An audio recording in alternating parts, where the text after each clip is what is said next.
Nyala. Iya.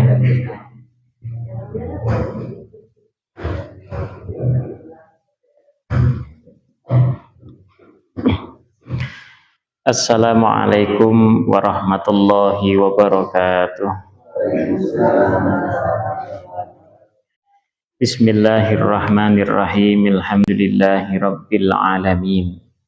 Wa bihi nasta'inu ala umurid dunya waddin. Wassalatu wassalamu ala sayyidil mursalin wa ala alihi wa ashabihi ajma'in, amma ba'd. Allahumma la ilma lana illa ma 'allamtana innaka antal alimul hakim. Allahumma anfa'na bima 'allamtana wa 'allimna ma yanfa'una wa zidna ilma. Allahumma arinal haqqa haqqa warzuqna ittiba'ah wa arinal batila batila warzuqna ijtinabah waj'alna mimman yastabi'unal qawla fayattabi'una ahsanah wa adkhilna birahmatika fi ibadika salihin, amin. Ayyuhal hadiruna wal hadirat, Bapak Ibu jamaah Masjid As-Siddiqiyah rahimakumullah. Kita masih melanjutkan kajian kita tentang fikih nikah. Malam ini kita akan membahas tentang kapan seorang suami berkewajiban menafkahi istrinya dan kapan seorang suami tidak berkewajiban menafkahi istrinya. Apakah cukup hanya dengan akad nikah saja, kemudian suami harus menafkahi istrinya? Maka jawabannya tidak. Tidak dengan akad kemudian suami wajib menafkahi istri. Nah, terus dengan apa? Idza makkanat nafsaha bitaslimit tam. Suami akan berkewajiban menafkahi istri di saat istri sudah memasrahkan diri sepenuhnya kepada suami. Ketika sudah diakad nikah, ijab qabul selesai, tetapi istri belum mau memasrahkan dirinya, dipegang nggak mau, diajak ke kamar nggak mau, diajak umpama suaminya itu bertugas pindah tugas ke Kalimantan, ayo kita ke Kalimantan, enggak saya nggak mau. Maka ini berarti istri belum berpasrah diri kepada suami. Maka ketika gambarannya seperti itu, keadaan istri tidak atau belum memasrahkan diri sepenuhnya kepada suami, suami belum berkewajiban memberikan nafkah. Ya. Tanpa udzur tentunya ya. Nah, ini khusus bagi wanita atau istri yang sudah balik, udah dewasa, udah bisa mikir. Bagaimana ketika istrinya masih kecil, belum balik, artinya omongannya belum bisa dipegang. Maka yang berkewajiban nanti memasrahkan diri istri tersebut kepada suami adalah bapaknya, si walinya. Ketika bapaknya sudah ngomong kepada suami, nih anakku, yakni istrimu, udah aku pasrahkan kepada kamu, diterima oleh suami, maka disitulah suami berkewajiban memberikan nafkah. Ya. Walaupun istri yang sudah memasrahkan dirinya kepada suami itu LDR, ya, berjauh-jauhan, masih jadi santri, ya, masih jadi santri, tapi nikah, gitu ya. Setelah akad nikah, si istri ke pesantren putri, si laki-laki ke pesantren putra. Loh, kan tidak kumpul nih serumah. Apakah si suaminya ini berkewajiban menafkahi istrinya yang mereka pisah? Kembali lagi ke diri istri. Istri udah pasrah belum ke suami? Kalau sudah pasrah dan mereka mau nggak mau harus pisah dulu, tidak dulu kumpul, maka si suami sudah berkewajiban menafkahi istrinya. Beda halnya ketika masih muda-mudi, masih sekolah, masih kuliah, mereka nikah duluan, ijab kabul dulu, tapi si istri belum mau disentuh, istri belum mau dihamili karena masih sekolah alasannya, maka di sini suami belum berkewajiban menafkahi istri. Jadi fokusnya di mana? Titiknya adalah di pasrah. Apakah istri sudah pasrah atau belum? Sudah mau diapakan saja atau belum? Kalau sudah mau, maka suami berkewajiban menafkahi istri. Gitu ya. Kemudian, mata taskutun nafkah. Kapan seorang suami tidak lagi wajib menafkahi istrinya? Suami sudah tidak wajib menafkahi istrinya, yakni ketika istrinya nusyuz. Idza tasqutu bin nusyuzi walau biman'i lamsin bila udhrin. Suami tidak lagi wajib menafkahi istri ketika istrinya sudah nusyuz, membangkang daripada suaminya. Walaupun nusyuznya itu hanya berupa penolakan kecil. Contohnya si istri tidak mau disentuh, nggak mau dipegang, dipegang aja, nggak mau dicium, maka ini disebut nusyuz. Karena kewajiban istri itu apa sih? Kewajiban istri itu adalah menyiapkan dirinya atau memperbolehkan dirinya dinikmati suaminya. Itu kewajiban istri. Nah, termasuk menikmati istri adalah dengan cara menyentuh, memegang, menciumnya. Nah, ini sebuah satu kenikmatan suami kepada istri, dan ini hak suami atas istrinya. Ketika istrinya menolak, tidak mau disentuh, saya jaga mau, ya, tanpa uzur tentunya. Nanti beda dengan uzur. Istrinya itu punya penyakit, enggak, suaminya umpamanya punya penyakit lepra, kulitnya putih-putih kemudian menghitam pada rontok. Istri kira-kira jijik enggak sih nyentuh suami yang kayak gitu? Kemungkinan besar jijik. Tetapi si istri tidak mau membatalkan pernikahan.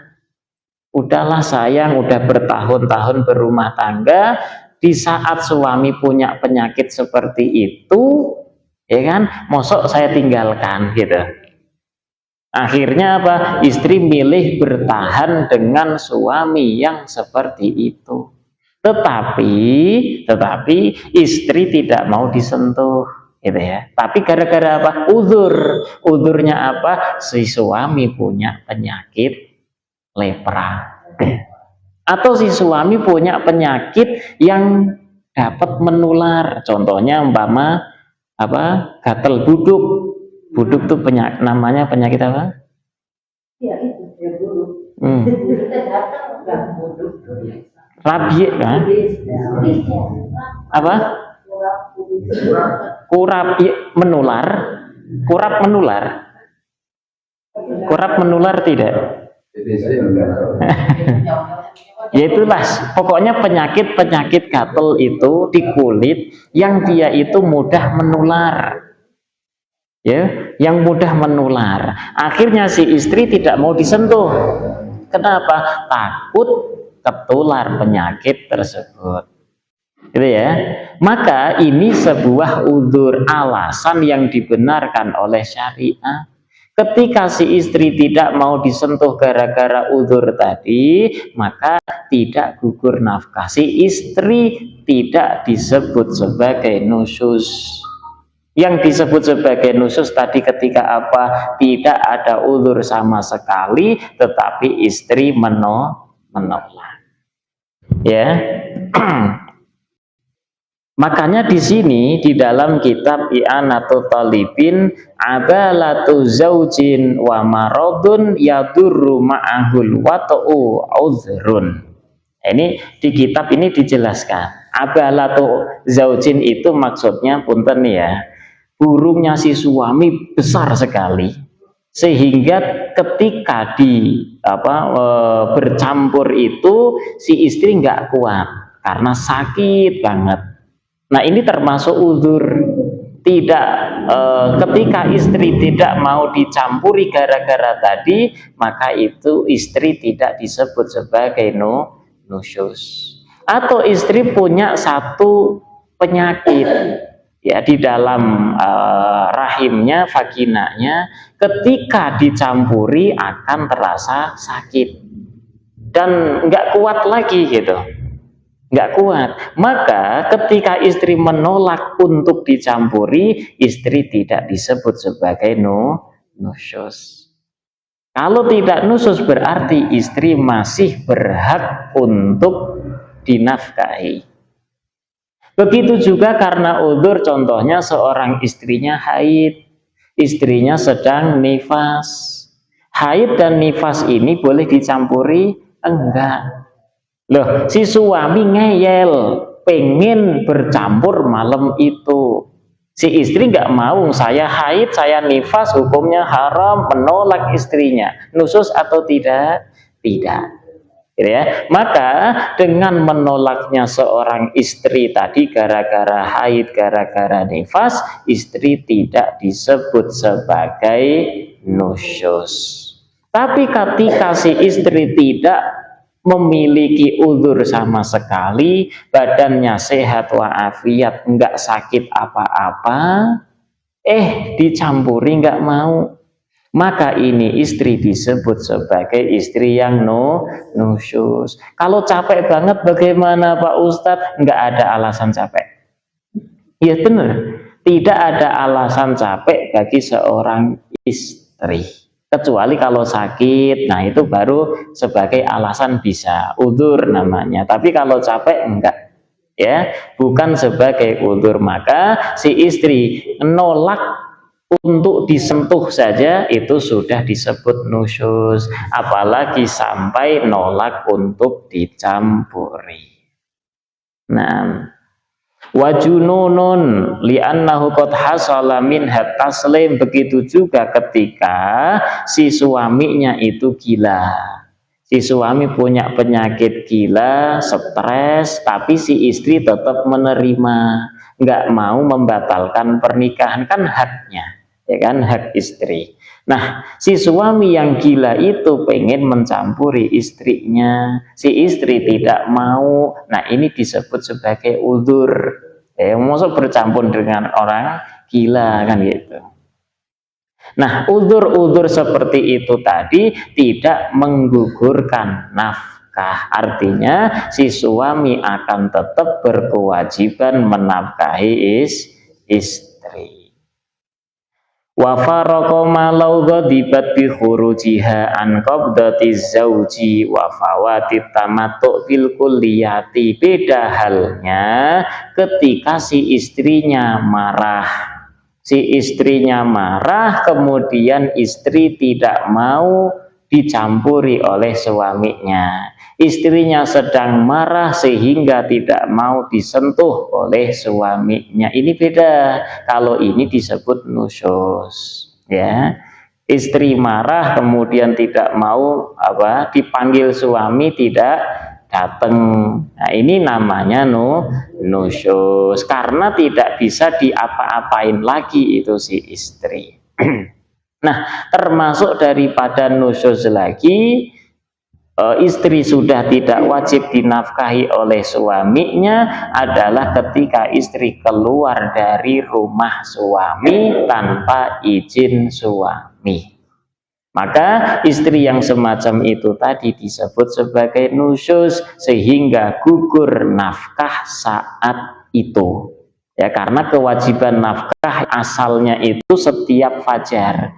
Jadi bapak wajibnya, hukum asal wajibnya ngasih nafkah ke istri itu setiap fajar. Fajar hari Jumat, kasih nih nafkah kamu hari ini. Fajar hari Sabtu, kasih nafkah kamu hari ini.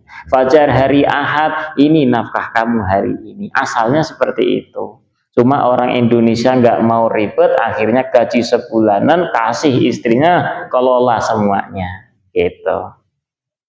Nah, keluarnya istri dari rumah suami tanpa seizin suami disebut sebagai nusyuz. Kecuali kalau ada udzur, rumahnya mau roboh. Kalau tidak keluar dari rumah saat itu, maka dia akan terkena runtuhan rumah bangunan. Nah, itu beda lagi. Nah, kalau di dalam kitab-kitab salaf itu mereka memerincikan ketika seorang istri keluar dari rumah suami, istilahnya bersafar. Safar itu 2 marhalah. Ya, 2 marhalah itu sekitar 84 km, di mana kita diperbolehkan untuk mengqashar sholat kita. Seorang istri bersafar dengan izin suami, nanti terbagi jadi 2, keluarnya istri dari rumah atau safarnya istri itu terbagi menjadi 2, ada kalanya atas izin suami, ada kalanya tanpa izin suami. Yang ada izin suami itu ada kalanya bersama dengan suami, ada kalanya tidak bersama dengan suami, pergi sendirian. Yang bersama dengan suami nanti ada kalanya untuk kebutuhan suami sendiri, untuk kebutuhan istri sendiri, atau kebutuhan mereka berdua. Begitupun yang sendirian, ada kalanya kebutuhan dia sendiri, si suami atau istri, atau berdua tambah satu lagi kebutuhan orang lain. Contohnya, ada seorang istri keluar dari rumah suaminya atas izin suami, perginya sendirian. Kemana? Umpamanya ke Pangandaran. Ya, ngapain ke Pangandaran sendirian? Pangandaran kan lebih dari 84 kilo, udah boleh qashar. Tujuan istri ke Pangandaran sendirian itu adalah untuk membelikan titipan temennya, dia jualan jualan apa, daging apa itu? Jambal. Nah, jambal itu asin jambal. Asin jambal kalau di bahasa Arab itu lahom namanya. Lahom itu kalau di Arab memang mahal harganya. Asin jambal. Nah, apakah si istri ini nanti disebut sebagai nusyuz sehingga gugur nafkah hari itu atau tidak?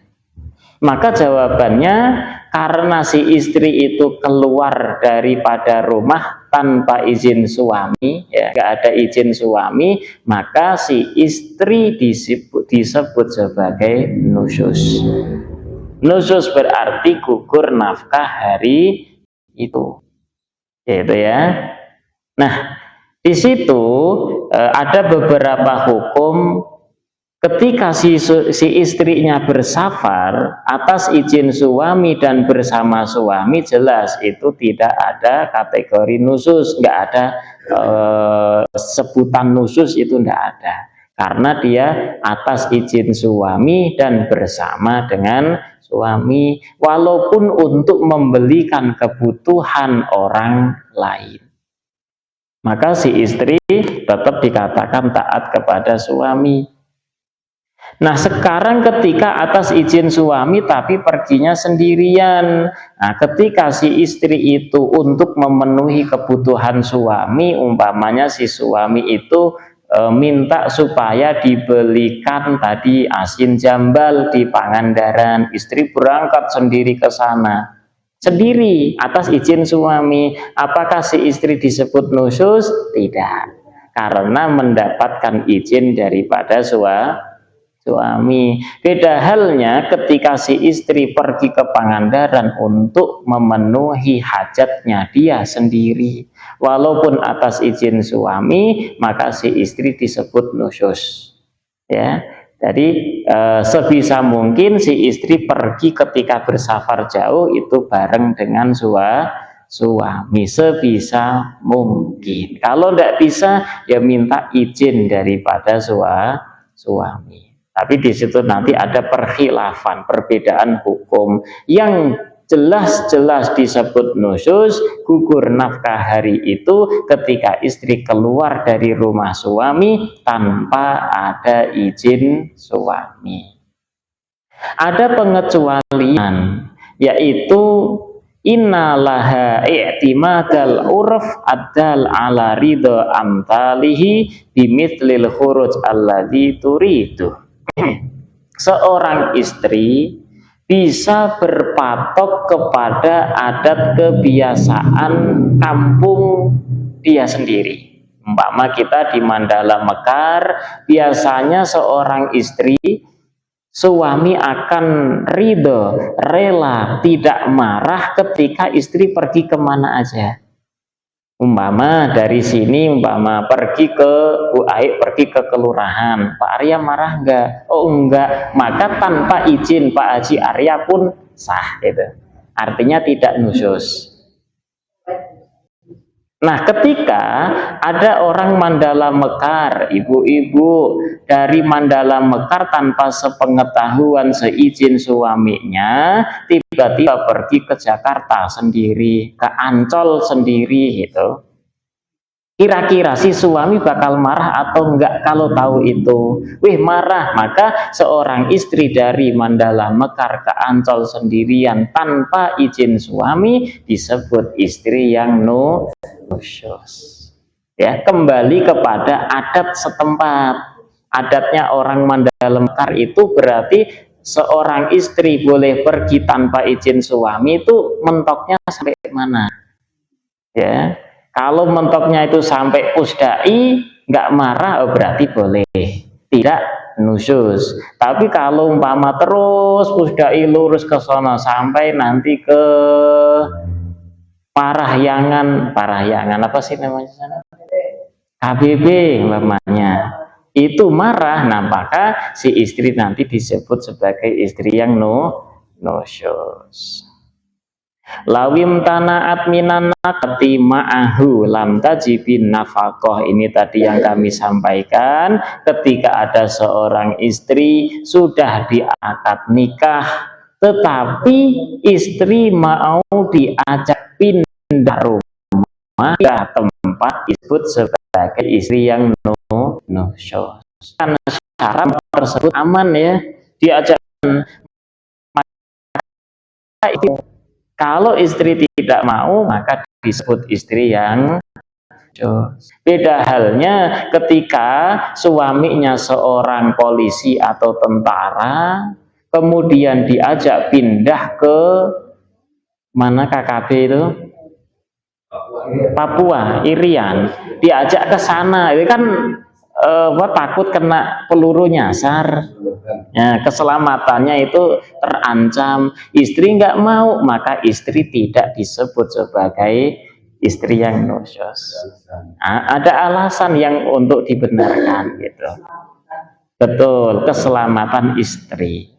Kalau di sana aman sentosa, ya mau nggak mau harus ikut. Gitu.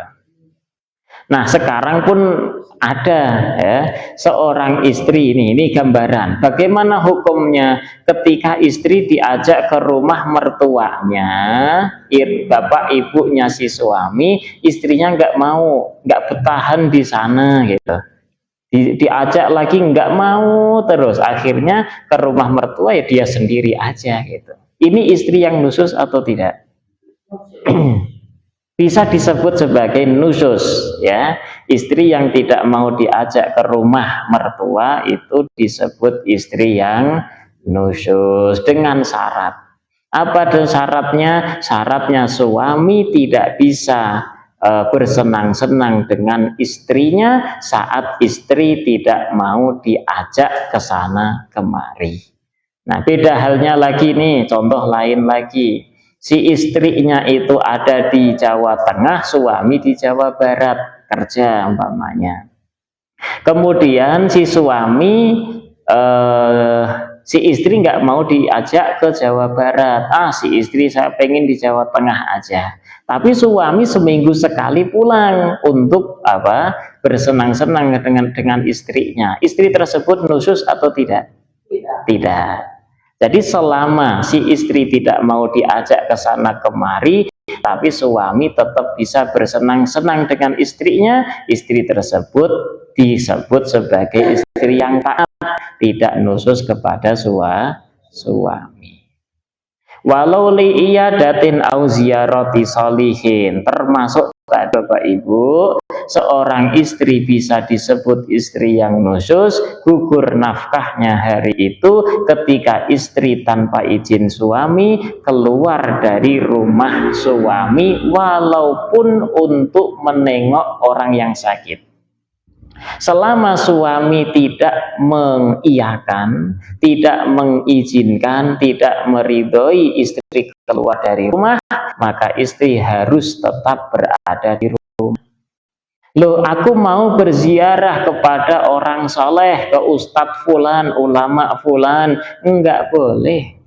Walaupun ila majlisi dzikrin, dia tujuannya baik untuk pergi ke majelis zikir, pergi ke majelis ilmu, mendatangi pengajiannya Ustadz Apip, nggak boleh tanpa izin suami.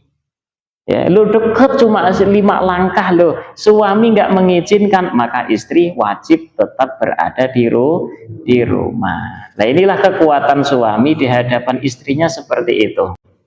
Ya, lo ini istri kok enggak islami banget umpamanya, melarang istrinya untuk belajar ilmu agama, itu nanti kembali kepada suami.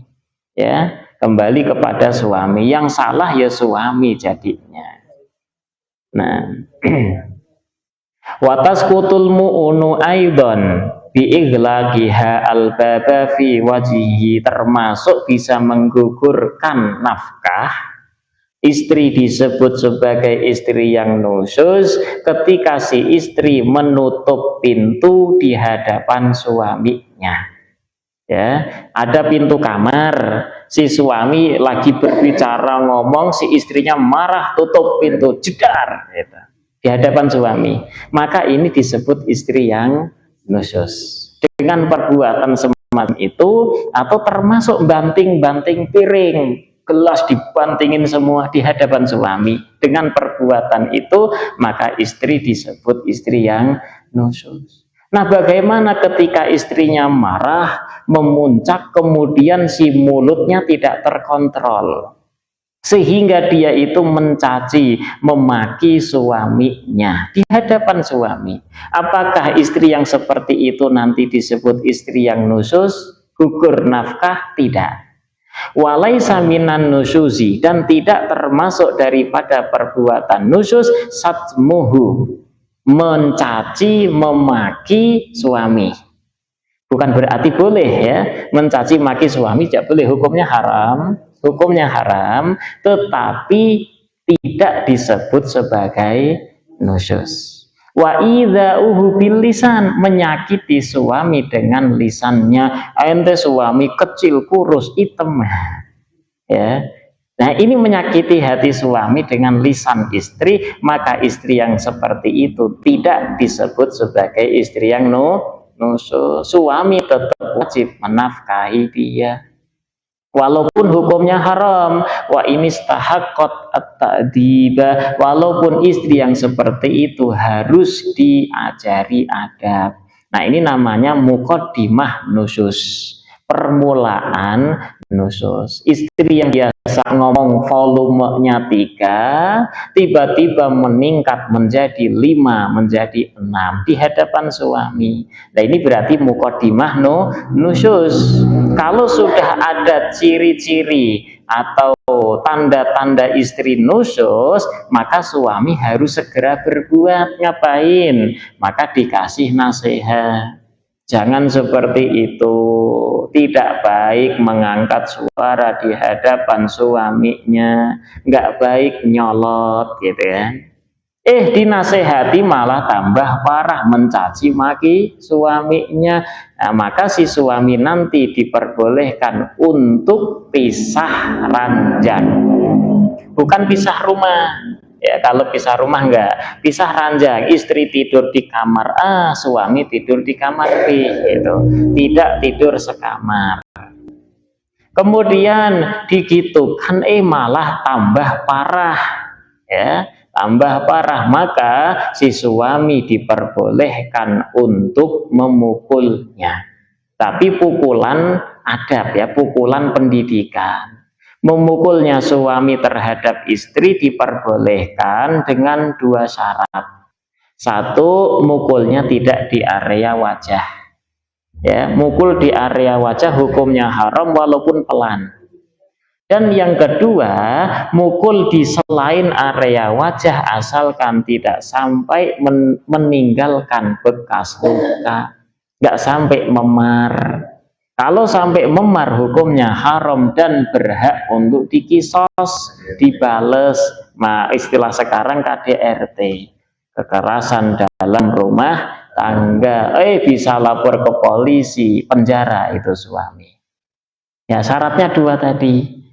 Kalau memang sampai memukul, tapi sebisa mungkin nggak perlulah ada pukul-pukulan dalam rumah tangga. Begitupun ibu bapak mukul anaknya, itu boleh dengan dua syarat tadi. Tidak di area wajah, kalau memukul di selain area wajah, tetapi jangan sampai memar. Memar tidak boleh, apalagi sampai berdarah-darah. Loh, kami dulu diajarin bapak saya sendiri, diajarin bapak saya, ya dipukul sampai memar, sampai ini, sampai itu gimana? Gitu. Tapi nyatanya bisa jadi orang, gitu. Nah, nyatanya bisa jadi orang. Allahu a'lam. Kenapa orang tua dulu mendidik anaknya tuh keras banget, ya? Padahal mereka tahu loh ilmu agama loh, tahu ilmu fikih loh. Tahu banget, tetapi kenapa keras gitu? Allahu a'lam. Dulu di zaman sahabat ada seorang suami yang dia itu dikit-dikit main tangan, marah salah dikit main tangan. Akhirnya si sahabiah atau istri sahabat tadi mengadu kepada Rasul Shallallahu Alaihi Wasallam atas kerasnya hati suami tadi, karena dikit-dikit main tangan. Akhirnya Rasul itu marah, memanggil seluruh sahabat yang ada saat itu, dikumpulkan di masjid. Rasul naik mimbar, kemudian Rasul ngasih mau'idhah. Ya, beliau langsung ngambil siwaknya, miswak, kayu untuk bersiwak itu. Nih cara mukul istri itu seperti ini. Sakit enggak? Enggak. Nah, makanya dari sini kemudian muncullah hukum boleh mukul istri, tapi jangan di area wajah. Ittaqil wajah, jauhi area wajah itu. Di selain area wajah boleh, tapi jangan sampai memar. Pakai kayu siwak dipukulin bisa memar? Enggak. Ya gitu cara mukulnya. Nah, ini ya dulu ala adamir ridho. Suami ini menunjukkan ketika udah mukul gini, itu menunjukkan kalau suaminya tidak ridho dengan apa yang dilakukan oleh istrinya. Ya, harusnya istrinya pun hideng gitu ya. Dia harus sadar, tahu, oh gini suami saya marah gitu. Nah, ya juzaus. Nah, ini sekarang juzu diperbolehkan li zauji bagi seorang suami apa man'auha melarang istri minal khuruji daripada keluar minal manzili keluar dari rumah. Boleh bagi seorang suami mengekang istrinya supaya berada di rumah terus. Boleh, jangan sampai keluar ke tetangga pun tidak boleh. Apakah istri boleh keluar ke tetangga? Enggak. Jangan sampai keluar untuk umpamanya belanja di warung depan rumah, maka istri tidak boleh keluar. Dan ini hak suami. Dan istri itu harus mematuhi hal tersebut. Walau limauti ahadi abawaiha, bahkan umpama salah satu orang tua istri ada yang meninggal, Si istri pengen bertakziah, suami boleh melarangnya. Boleh ya, boleh. Ketika suami melarang istri keluar dari rumah untuk bertakziah kematian bapak ibunya, maka istri harus tetap berada di rumah karena dilarang oleh suami. Au syuhudi janazatihi, atau hanya sekadar untuk menyaksikan jenazah salah satu orang tuanya yang meninggal. Selama si suami melarang istri untuk keluar rumah, jangan sesekali istri keluar rumah. Nah ini tapi keterlaluan ya, keterlaluan. Masa ada suami yang seperti itu. Tapi ini hak ya, ini haknya suami mau berbuat seperti apa kepada istri, gitu ya. Wa kadza antumakina min dukhuli ghairi khatimatin wahidatin liman zilihi. Begitu juga seorang suami boleh bagi dia melarang istri untuk mengizinkan orang lain masuk rumah. Enggak orang lain, walau abawaiha, walaupun orang tersebut adalah orang tua istri sendiri. Si suami ngomong ke istrinya, istri, jangan sampai ente mengizinkan orang tua ente masuk rumah ini. Boleh nggak si istri memasukkan orang tuanya ke rumah itu? Enggak, hukumnya haram.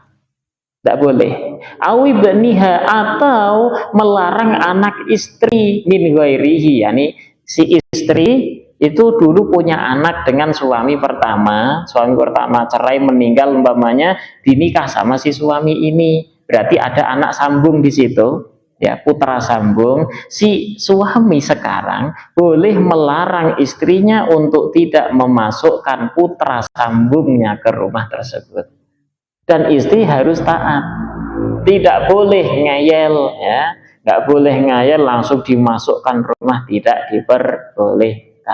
Tidak sebaliknya, kalau si istri melarang suami, ente suami kan dulu punya anak tuh, jangan sampai kalau anak ente kesini masuk rumah ini. Si suami taat gak? Ya nggak ada hak. Tidak ada hak istri melarang suami untuk memasukkan bapak ibunya atau anaknya ke rumah tersebut, gitu. Karena itu rumah adalah rumah suami. Nah, kecuali kalau itu rumahnya istri. Jadi rumahnya milik istri, kemudian istri melarang suaminya, jangan masukin mertua ke sini. Maka suami harus mengiyakan. Karena rumah istri, yang berhak mengizinkan masuk rumah itu hanya istri. Rumah istri kok, gitu ya. Kalau rumahnya suami, ya suami yang paling berhak. Lakin yukrahu man a'abawaiha haitsu la udhra, akan tetapi hukumnya makruh seorang suami melarang istri untuk memasukkan kedua orang tuanya ke rumah itu. Ngelarang yang seperti itu hukumnya makruh. Ada beberapa keadaan di mana seorang istri boleh keluar rumah tanpa izin suami. Tadi yang pertama kan secara umum, pokok ketika suami tidak mengizinkan istrinya keluar rumah, ya jangan keluar rumah dengan alasan apapun, walaupun untuk takziah salah satu orang tuanya yang meninggal. Nah, sekarang ada beberapa alasan di mana istri boleh keluar dari rumah suami tanpa izin suami. Yang pertama, idza asyrafal bait alal inhidam. Ketika rumah itu mau roboh. Ketika istri di satu rumah reot mau roboh, kalau tetap diem di sana nanti akan ketimpa bangunan. Maka ada kewajiban istri keluar dari rumah tersebut. Hukumnya wajib karena hifdzun nafas, menjaga keutuhan nyawa dan jiwanya. Keutuhan badannya wajib dijaga. Ya, dengan sengaja membinasakan tubuh ini, badan ini, nyawa ini, hukumnya haram. Sudah tahu kalau aku konsumsi ini nanti bakal meninggal. Dia konsumsi, maka hukumnya haram, tidak diperbolehkan. Nah, yang pertama, ketika si rumah itu mau roboh, istri boleh keluar dari rumah tersebut walaupun tanpa izin suami. Dan yang kedua, idza khafat ala nafsiha au maliha min fasikin au sarikin, ketika seorang istri takut ke atas dirinya atau takut ke atas harta-hartanya daripada orang fasik atau maling pencuri.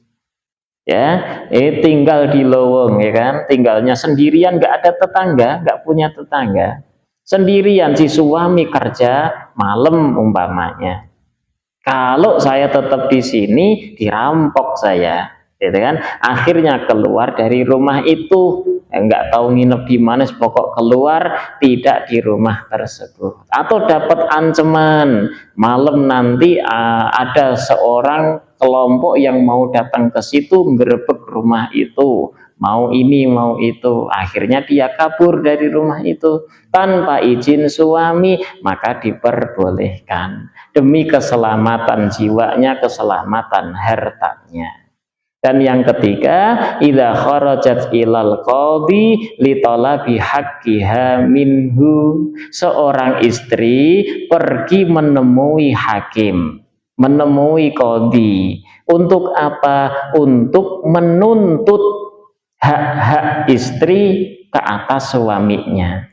Suami nggak ngasih nafkah selama setahun, akhirnya si istri udah nggak kuat lagi, datang ke hakim tanpa izin suami tentunya, ya, datang ke hakim kemudian bercerita menuntut hak-hak si istri ke atas suami. Nah, ini diperbolehkan, ya, karena kalau tidak seperti itu suami nanti tidak akan memberikan nafkah, suami nggak akan ngasih hak-haknya dia. Yang keempat, khurujuha li ta'allumil ulum al-ainiyah.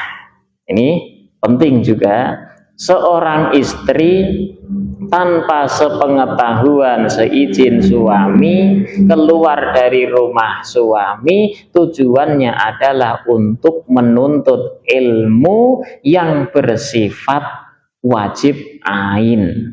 Apa ilmu yang bersifat wajib ain? 4, Bapak Ibu. Yang pertama, ilmu akidah atau tauhid.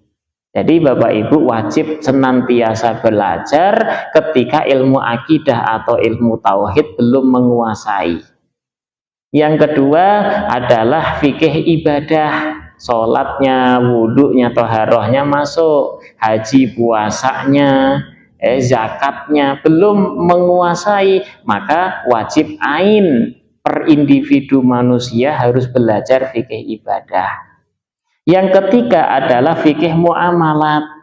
Bapak Ibu belum tahu betul cara jual beli, belum tahu betul sewa menyewa, belum tahu betul pinjam meminjam, maka harus wajib ain belajar ini. Dan yang keempat, fikih munakahat yang saat ini kita sedang belajar.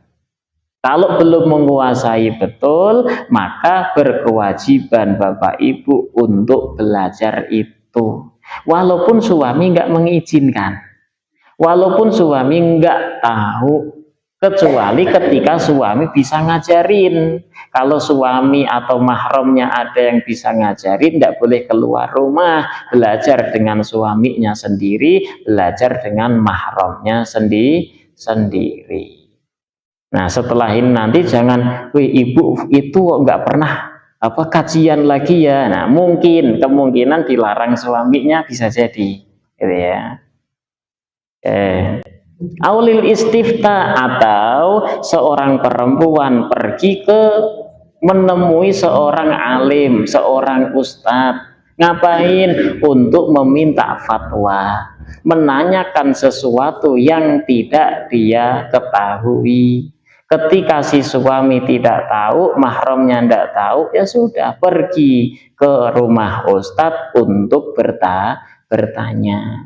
Biasanya nanti minta konsultasi ke ustadz tentang zakat, konsultasi tentang waris, konsultasi tentang haid, tentang nifas. Saya punya utang puasa, gimana bayarnya gitu.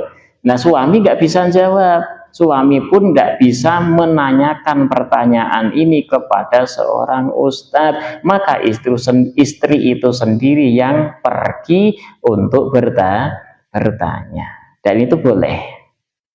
Yang kelima, idza kharajat ilaktisabi nafaqatin bitijaratin au su'alin.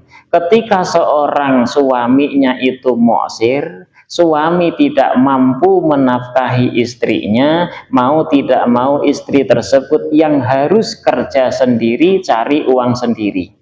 Maka ketika si suami tidak mengizinkan istri untuk bekerja, tetap boleh keluar untuk bekerja. Ya, dengan syarat tadi ya Pak, si suami tidak bisa bekerja, istrinya yang bisa bekerja. Kalau si istri tidak bekerja, nggak makan. Ya, loh, istri nggak boleh bekerja, sedangkan si suami nggak bisa kerja, makan apa? Gitu. Maka si istri boleh keluar rumah untuk bekerja walaupun tanpa izin suami. Idza kharajat, dan yang terakhir, ketika seorang istri pergi meninggalkan rumah tanpa izin suami, tetapi tidak ada nusus di sana, tidak terdapatkan nusus di sana untuk berziarah atau menjenguk orang yang sakit.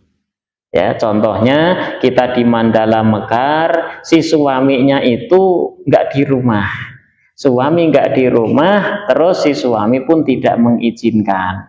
Kira-kira dari sini kita pergi ke RT 2 gitu, ya, pergi ke RT 2 gitu. RT 2 tuh di ini RT 2, RT 1-nya oh sana, ya ke bawah di ujung gitu. Tanpa izin suami gak di rumah itu, boleh atau tidak? Boleh, karena ya kemungkinan besar meridoi gitu, merelakan cuma pergi ke sana gitu. Ya, maka itu diperbolehkan untuk ziarah atau untuk menjenguk orang yang sakit. Ya kembali kepada adat. Ya, kalau kita sampai ke lapangan Mandala sana, kira-kira si suami ridho gak sih? Oh ridho, maka aman. Pergi ke pasar sendirian, ibu naik motor sendiri boleh nggak? Boleh, karena suami mengizinkan. Ya kembali kepada adat.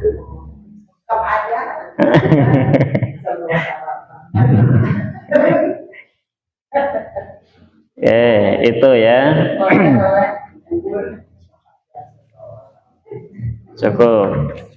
Wallahu a'lam bishawab. Silakan, ada pertanyaan.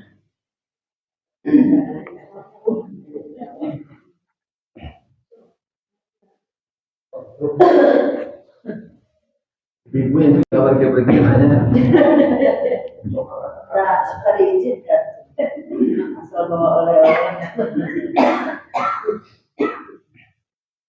Itu bangsa kalau yang istri yang apa? Istri yang nusus. Enggak ada nusus, ada apa? Khulu.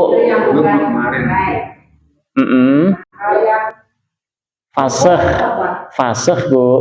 Akan perceraian, perpisahan suami istri ada 3. Ada kalanya tolak, ada khulu, ada fasih. Kalau talak itu dari mulut suami menceraikan istrinya, itu talak. Kalau khulu itu permintaan istri, istilah gugat cerai kita di Indonesia, diiyakan suami atau diiyakan hakim. Kemudian yang ketiga fasah. Fasah ini adalah pembatalan nikah. Pembatalan nikah ini harus ada sebabnya. Tidak boleh, saya udah nggak senang lagi sama suami, kita batalin, nggak bisa. Harus ada sebab, 5 sebab pada diri laki dan 5 pada diri perempuan. 3 sebab itu untuk laki perempuan. 1, si laki atau perempuannya gila. Nah, udah 30 tahun berumah tangga, kemudian si suami terkena penyakit gila. Nggak mau mosok suami gila. Batalin pernikahan bisa. Tanpa harus jawaban daripada suami. Ya sendiri itu. Ya, kita sendiri, independen gitu. Ya, seketika apa? Ketika suami atau istri gila. Yang kedua, ketika suami atau istri punya penyakit kusta. Yang ketiga, ketika penyakit lepra. Nah, dikiaskan dengan kusta lepra, inti daripada kusta lepra itu suami istri nggak akan mau berkumpul, memeluk nggak mau, itu jijik. Dikiaskan dengannya adalah penyakit HIV. HIV itu kan ketika mereka bercampur penyakit langsung nular gitu. Maka ini bisa difasah, dibatalkan pernikahan. Dan yang keempat dan 5 ini masing-masing. Kalau laki-laki itu ada namanya inin. Inin itu impoten. Asli penyakit impoten ya, tidak daripada karena penyakit hati umpamanya. Kemudian impoten enggak, asli impoten, maka diperbolehkan istri untuk membatalkan pernikahan, tapi dengan syarat harus maju ke hakim dulu. Nanti hakim ngasih kesempatan suami berobat 1 tahun, dalam 1 tahun kok bisa mencampuri, maka istri tidak boleh minta fasah. Tapi kalau tidak bisa, nah barulah nanti boleh menfasah. Kemudian yang kelima adalah majbub. Majbub itu si zakarnya kepotong. Maka si istri boleh langsung membatalkan pernikahan. Kemudian 2 lagi penyakit pada diri perempuan adalah 1 rotko. Rotko itu lubang farjinya ketutup daging sehingga nggak bisa dimasukin. Dan yang kelima adalah korna. Lubang farjinya ketutup dengan tulang. Nah, ditambah 1 lagi, alasan istri boleh membatalkan pernikahan karena suaminya mu'sir, suaminya bangkrut. Ya, sekian puluh tahun berumah tangga bisa mencukupi kebutuhan istri. Setelah COVID bangkrut, nggak bisa ngapa-ngapain. Nggak bisa mencukupi kebutuhan istri lagi, bangkrut namanya, maka si istri boleh langsung membatalkan pernikahan. Loh, dosa tidak? Enggak. Karena apa? Untuk menjaga hak-hak istri. Jangan sampai istri tidak dikasih hak-haknya. Loh, berarti apa? Kan banyak tuh artis-artis ya. Siapalah itu yang dulunya ketika jadi gubernur di ini sekarang udah nggak jadi digugat itu. Dosa nggak? Gitu ya, karena si suami sudah tidak lagi bisa menafkahi atau mencukupi kebutuhan istri, kemudian ditinggal, ya boleh. Ya bukan berarti materi boleh ya. Tapi kalau suami enggak pernah, tapi istrinya ridho. Aman, selama istri ridho tidak masalah. Tapi gimana kalau suaminya tuh nggak bekerja gitu, tapi orang tuanya katanya banyak, nah terus istri itu menuntut untuk menjual gitu. Kalau kita orang tua jual tuh hartanya enggak ada hak. Enggak ada. Karena harta orang tua kan, orang tua masih hidup. Jadi kedalaman misalkan ini bagian untuk ini, anak 1, anak 2, gitu ya. Udah diserahkan. Udah diserahkan belum? Udah diserahkan. Tapi pas suaminya kan kekurangan lah istilahnya. Nah, kerja untuk istrinya untuk coba kan kalau misalnya kayak gini aja, jual aja boleh nggak tuh ibu tuh? Selama itu sudah diserahkan, selama sudah diserahkan, maka itu hak si suami. mau dijual atau tidak, jangan lagi bilang ke ibu, bilangnya ya ke suami, kan sudah diserahkan toh. Tapi suaminya belum bisa ke ibunya. Ada orang tuanya. Iya, makanya gini, kalau hibah itu jelas aja, ini udah diserahin belum? Hibah itu bisa sah kalau sudah diserah terimakan. Kalau sudah diserah terimakan, ya sudah, itu milik orang yang dikasih. Tidak lagi izin kepada pemilik awal, nggak usah. Hari adik-adiknya jual, berarti hari Dia enggak. hari itu turun pisah ke orang tuanya gitu. Nah, itu berarti suruh ngaji dulu. Dan kalau selama suami punya harta, aset itu harta suami juga, maka suami nanti wajib untuk ngejual aset tersebut demi menafkahi istri. Hukumnya wajib. Jadi menafkahi istri tidak harus dari hasil pekerjaan setiap hari, enggak. Dari asetnya, semua harta yang dia miliki. Bagaimana Bapak kalau harta istri, harta suami? Enggak ada. Enggak ada. Harta istri itu milik istri sendiri. Harta suami punya istri, enggak. Enggak. Suami punya suami sendiri.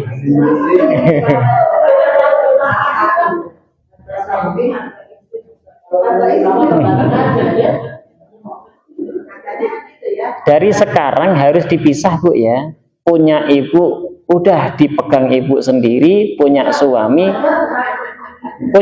pun sama, pegang suami sendiri, jangan dicampur. Karena apa, nanti akan menjadi apa ya, bom waktu jadinya. Ketika si suami, si istri udah pada meninggal, anak cucunya yang ribut.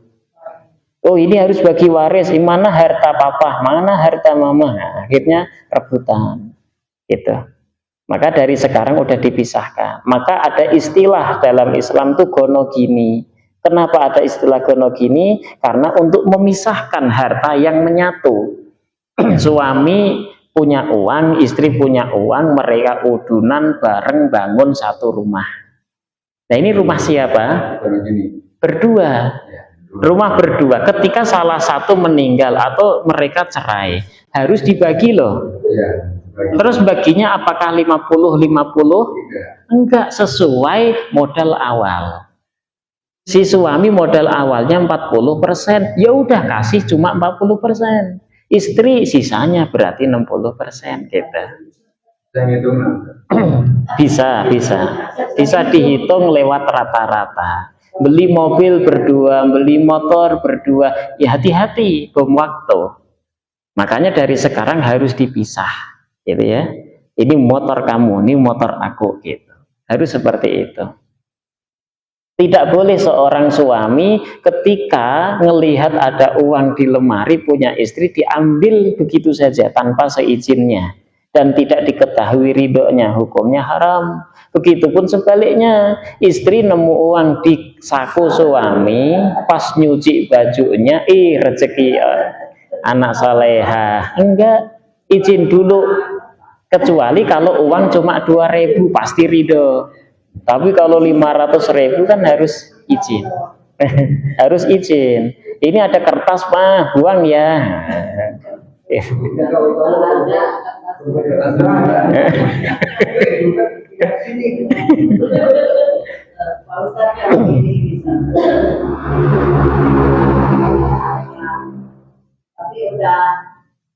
Tapi belum bilang misalnya punya kalau ini versi ini, versi itu, ini versi ini, itu gimana itu? Belum hibah, masih milik ibu. Baru angan-angan. Kecuali kalau ini udah diserah terimakan. Nah, kamu anak pertama, saya kasih tanah di sebelah sana ya. Oh siap, Bu. Nah, itu udah serah terima. Enggak harus tertulis. Menulis itu hukumnya sunnah dalam syariat lah ya. Lah nanti di dalam Indonesia harus ada tulis menulis hitam di atas putih, kemudian nah itu Indonesia. Kalau hukum syariat selama sudah diserahkan, sudah diterima, maka sah milik dia. Tapi kalau cuma angan-angan saja, maka belum sah menjadi milik penerima. Masih milik orang tua. Enggak, hibah itu tidak harus ada saksi. Hibah boleh per orang dipanggil, nih kamu saya kasih anu, udah sah. Enggak, tidak ada syarat, betul, enggak ada syarat orang lain harus tahu, tidak ada syarat kehadiran anak keseluruhan, tidak ada. Nah, hibah.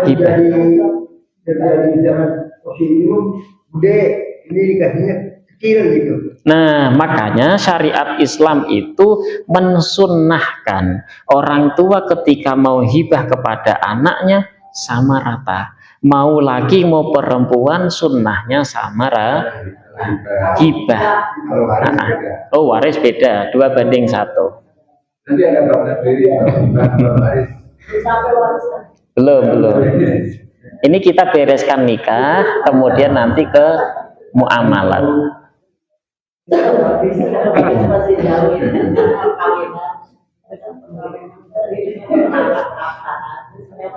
Karena kalau sekarang ya siap, cukup. Cukup ya.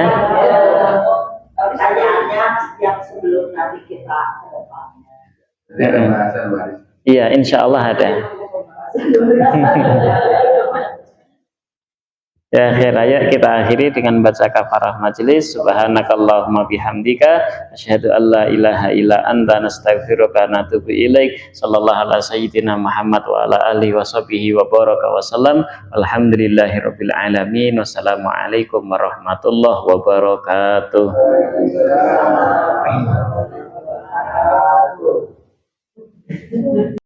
Jangan punya bapakmu.